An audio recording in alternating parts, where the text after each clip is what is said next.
The Islamic Media. Information of Quran و حدیث. پہلی خوشخبری سنائی، یہ چھوٹے سے کلمات ہیں تین: رضیت باللہ ربا وبالاسلام دینا وبمحمد نبیا صلی اللہ علیہ وسلم۔ اذان کے بعد جو درود پڑھنے کے بعد یہ دعا پڑھتا ہے، غفر لہ، اللہ ذوالجلال اس کے گناہوں کو معاف فرما دیتے ہیں، اسے معاف کر دیا جاتا ہے۔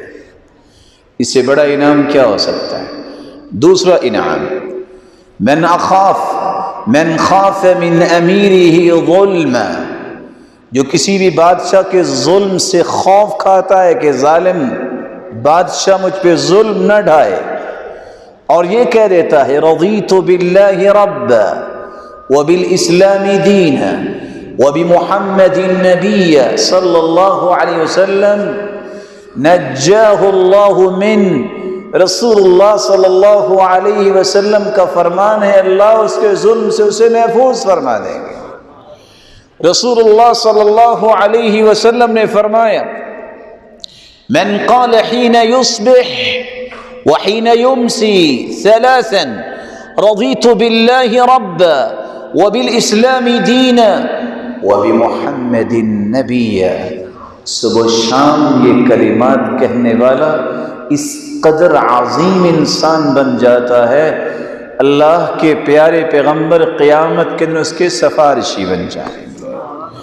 اور دوسری روایت کے الفاظ ہیں، من قال حین یصبح رضیت باللہ ربا وبالاسلام دینا وبمحمد النبی، جو صبح کے وقت یہ کلمات کہہ دیتا ہے، وجبت لہ الجنہ، اس کے لیے تو جنت واجب ہو جاتی ہے۔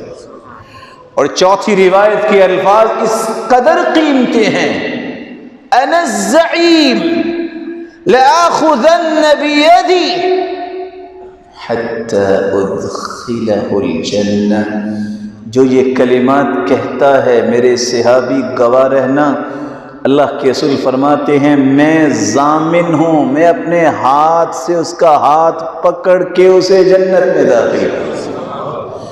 اور پانچویں روایت کے الفاظ ہیں، جو یہ الفاظ پڑھتا ہے، کان حقا علی اللہ ان یرضیہ یوم القیامہ، قیامت کا دن ہوگا رب تعالیٰ اسے جنت میں تو داخل فرمائیں گے، لیکن اس وقت تک اسے نعمتوں سے نوازتے رہیں گے جب تک وہ بول کے کہہ نہیں دے گا رضیت یا رب، میرے رب میں راضی ہو۔